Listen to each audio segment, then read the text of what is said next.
নমস্কার পাবলিক। আজকের দিনটা শুরু হলো দোকান থেকেই। দোকানে আজ বেশ কিছু খরিদ্দার ছিল। খরিদ্দারদের মালপত্র দিয়ে দোকানে বেশ কিছুটা সময় কাটিয়ে বসে পড়লাম বাইকটা পরিষ্কার করার জন্য। আসলে এই বাইকটা কিনেছিলাম আমি আমাদের দেশকে ভালোভাবে ভ্রমণ করব বলে। এই বাইকটা একটু অল্প নোংরা হলেই আমাকে পরিষ্কার করতে হয়, কারণ এই বাইকটার প্রতি আমার একটা ভালোবাসা আছে। সত্যি বাইক শব্দটা আমাকে আকর্ষণ করে, সে যেমনই বাইক হোক না কেন।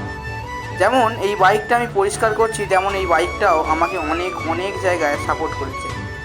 এছাড়াও বাপির বাইকটাও একবার পরিষ্কার করে নিলাম। যে কোনো বাইকের প্রতি আমার সম্মানটা অনেক, কারণ এই বাইক নিয়ে ঘোরাই আমার স্বপ্ন, আমার ইচ্ছা বলতে পারো। এরপরে দুপুরবেলা বাড়ি এসে বৃষ্টির ঠিক আগের মুহূর্তটা এইভাবে অনুভব করলাম। বেশ কিছুক্ষণ ছাদে দাঁড়িয়ে দূরের প্রকৃতির হাওয়াকে অনুভব করতে করতে আজকের দিনটা আমার শেষ হলো। হর হর মহাদেব।